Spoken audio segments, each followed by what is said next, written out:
I need you here tonight, not tomorrow, not after the close, right now, because in a few hours when the clock strikes midnight Eastern Time on March 31st, 2026, the most volatile quarter in silver's modern history comes to an end. And the candle that prints on that monthly chart tonight will tell us more about what's coming in Q2 than any headline, any AI channel, any thumbnail with red arrows and skull emojis. And I want to be very clear about why I'm making this video tonight instead of tomorrow morning. Because tomorrow morning, every channel on YouTube is going to tell you what happened. They're going to draw circles on the chart and say, I told you so. But right now, before the candle closes, I can actually walk you through what to look for, what it means, and how to use it. That's the difference between commentary and analysis. Commentary reacts. Analysis prepares. So let's prepare. The quarter that broke the playbook. Let me set the stage with numbers. Not opinions. Not forecasts from AI-generated avatars. Numbers. Silver opened January 2026 at $72.70 per ounce. Within 29 days, it had rocketed to an intraday high of $121.69 on January 29th. That's a 67.4% move in under a month. For context, silver's entire annual return in 2020, the year the pandemic hit and the Fed printed $5 trillion, was 47%. Silver did more in January 2026 than it did in the entire year of the COVID crash. Then it reversed. Hard.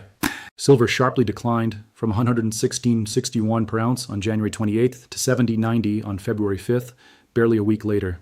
That is an almost 40% decline in 7 trading days. For those of you who lived through that, you know how it felt. For those of you who didn't, imagine watching nearly half your portfolio evaporate in the time it takes to drive from New York to Florida. That was January and February. Now let's talk about March, the month that defines everything. According to investing.com data, silver's March 2026 intraday range was 60.97 to 91.39. Let me say that again slowly because I want that number to sink in. The distance between March's low and March's high was 30.42. On a 73 asset, that represents a 42% spread within a single calendar month. To put that in perspective, silver's entire 2023 annual range was roughly $20 to $26, about $6 total. March 2026 alone produced 5 times the volatility of the entire year of 2023. This is not a normal market. This is a market undergoing a fundamental repricing. The old range is dead. The new range hasn't been established yet. And tonight's candle is the first major data point that will help define where the new equilibrium settles. As of this morning, Monday, March 31st, silver stood at $73.03 per ounce. That marks a $184 increase from Friday's close and more than a $38 rise compared to 1 year ago. It's 40% below the January high and 20% above the March low, right in the middle of the battlefield. Why the monthly candle is the most important data point of Q1. Now I need to explain something that a lot of silver channels skip over because it requires patience and nuance, 2 things that don't generate clickbait thumbnails. There are 4 time frames that matter in technical analysis: the daily chart, the weekly chart, the monthly chart, and the quarterly chart. Each one tells you something different, and each one is used by a different class of market participant. The daily chart is where retail traders live. It's the most volatile, the most noisy, and the most emotionally reactive time frame. When you see a silver channel screaming about what Asia is doing at 8 p.m. tonight, they're trading the daily chart. And most of them are trading it badly. The weekly chart is where swing traders and active portfolio managers operate. It smooths out the daily noise and gives you a better sense of trend direction. When silver went from $61 to $73 over the past 2 weeks, the weekly chart caught that move clearly, even though the daily chart was full of contradictory signals. The monthly chart is where the real money lives. This is the time frame that institutional portfolio managers at BlackRock, Vanguard, JP Morgan, and sovereign wealth funds use to make allocation decisions. These are the players moving billions. They don't care about what happened at 8 p.m. on a Tuesday night. They care about where the monthly candle closes, because that's the signal that determines whether they increase their allocation to commodities in Q2 or reduce it. And the quarterly chart, Q1 2026 closing tonight, is where the macro trend is either confirmed or denied. This is the time frame central banks operate on. This is the time frame the Bank for International Settlements analyzes. This is where the 30,000-foot view of the silver market lives. Tonight, we get both the monthly and quarterly close simultaneously. That's a confluence event. It happens 4 times a year, and each time it happens, the resulting candle carries disproportionate weight in the institutional decision-making process. So when I say tonight's candle decides everything, I'm not being hyperbolic. I'm being precise. The monthly and quarterly candle that prints tonight will be the single most referenced data point in every institutional commodity research note published in the first 2 weeks of April. The technical architecture, what the chart is actually telling us. Let me walk you through the technical setup level by level because this is where the description meets the prescription. A symmetrical triangle pattern has formed on the 4-hour and daily charts with key resistance at $74.20 and support levels between $71.50 and $71.80. The apex of that triangle converges right here, right at 73, right at tonight's close. For those unfamiliar, a symmetrical triangle is a compression pattern. It means the market is making lower highs and higher lows simultaneously. The range is contracting, energy is building. And at the apex, the point where the two trend lines meet the market is forced to break one way or the other. It's a coiled spring. It cannot remain compressed indefinitely. The fact that the apex of this triangle coincides exactly with the Q1 monthly close is remarkable. The technical structure and the calendar structure are converging at the same moment.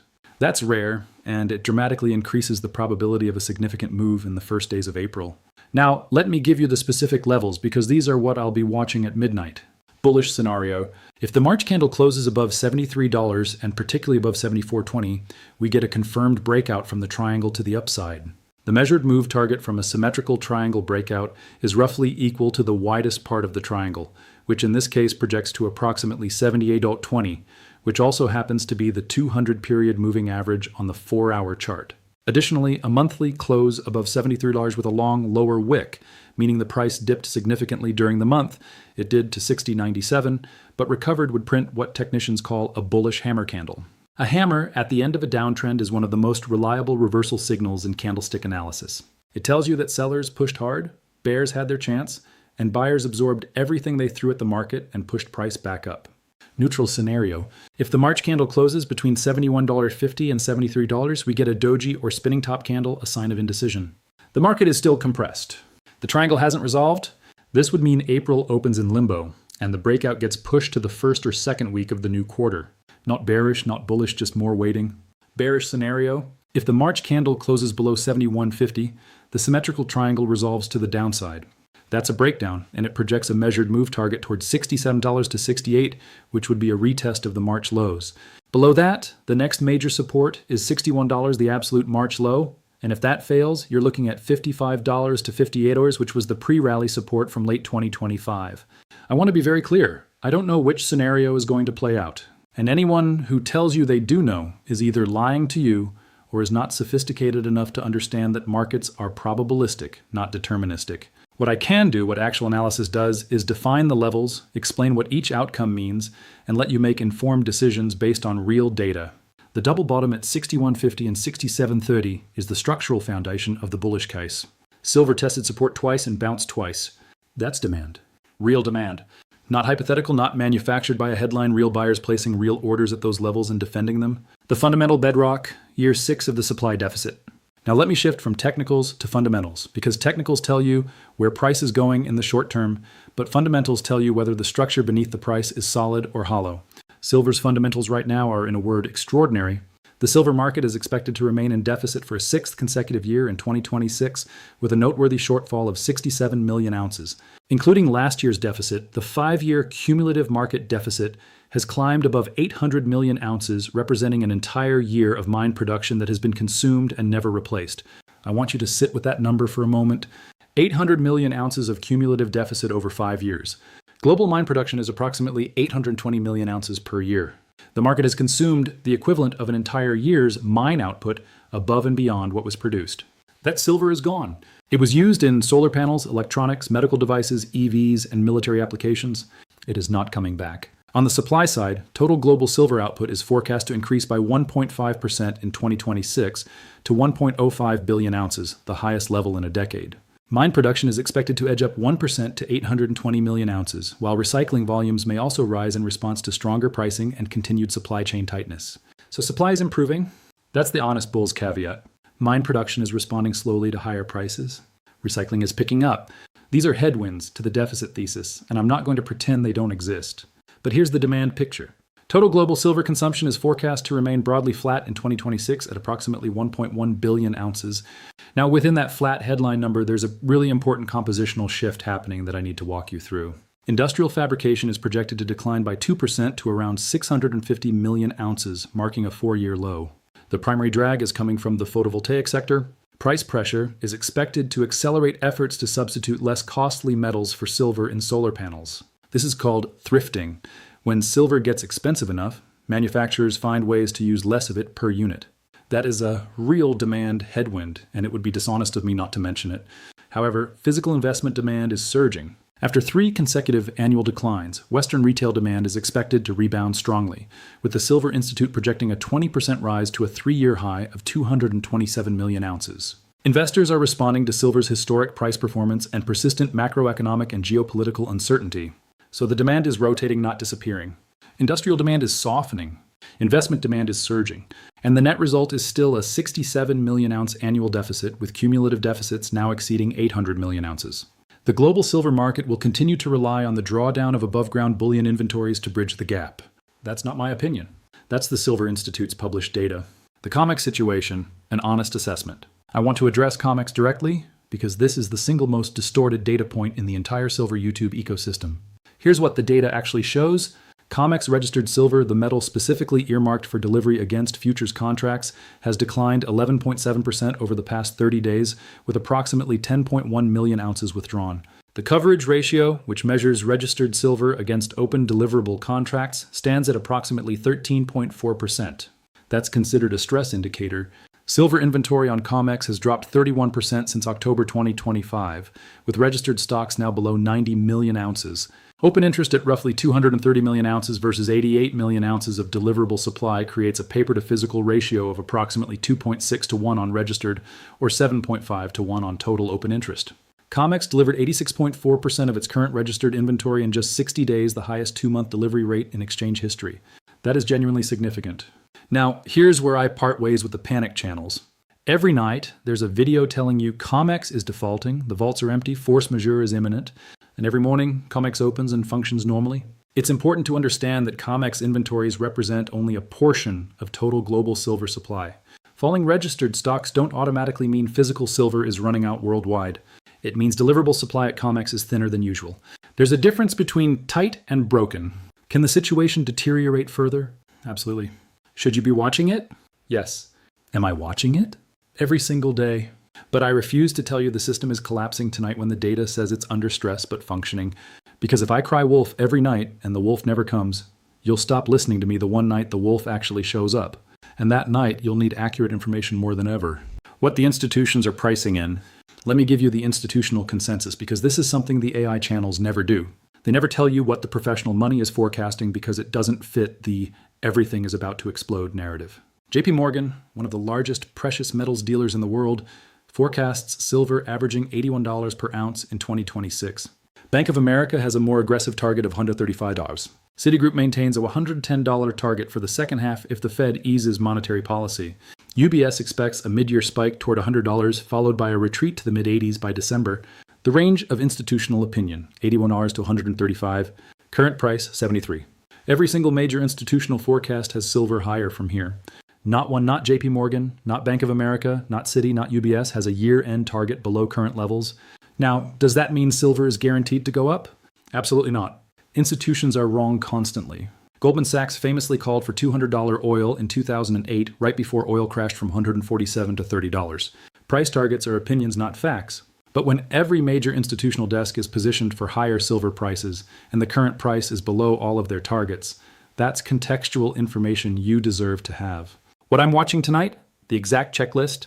Here's my precise framework for evaluating tonight's close. I'm going to give you the exact checklist I'm using, so you can watch alongside me and draw your own conclusions. Level 1. Does the March candle close above 74.20? If yes, the symmetrical triangle breaks bullishly, the measured move targets 78.20, and April likely opens with momentum. This is the most constructive outcome. Level 2. Does the March candle close above 73s but below 74.20? If yes, we get a modestly bullish hammer candle with a long lower wick, but the triangle hasn't definitively broken. April opens in a constructive position but without confirmation. I'd watch for a retest of 74.20 in the first days of April. Level 3. Does the March candle close between 71.50 and 73? If yes, indecision. The triangle is intact. The market hasn't decided. April is a coin flip. Be patient. Level 4. Does the March candle close below 71.50? If yes, the triangle breaks bearishly. Expect a retest of $67 to $68 within the first 2 weeks of April. If $67 fails, 61 is the next support. This is the scenario where caution is warranted. I'll be posting my analysis of the actual close tomorrow morning, with screenshots of the monthly candle and what I think it means for April positioning. The 3 things I want you to take away tonight. Let me close with 3 things. First, the Q1 close tonight is a real significant event. It's not manufactured urgency. Every institutional commodity desk in the world is watching the same candle I'm watching. The monthly and quarterly close determines allocation flows into April. That's just how institutional money works. Second, the structure beneath silver is extraordinarily strong despite the price volatility. A sixth consecutive year of supply deficit, cumulative shortfalls of 800 million ounces, physical investment demand up 20%, institutional targets between $81 and $135. This is not a broken thesis. This is a thesis experiencing turbulence. And turbulence is not the same thing as a crash. Third, and I want to be really direct about this, be honest with yourself about your time frame. If you're a long-term physical silver holder, the difference between 67 and 73s and $80 on a monthly close is interesting, but not life-changing. Your thesis is the multi-year supply deficit and the macro debasement story. That thesis is intact. If you're a short-term trader in leveraged positions, tonight's close genuinely matters for your positioning and risk management. Know which one you are and don't confuse the two.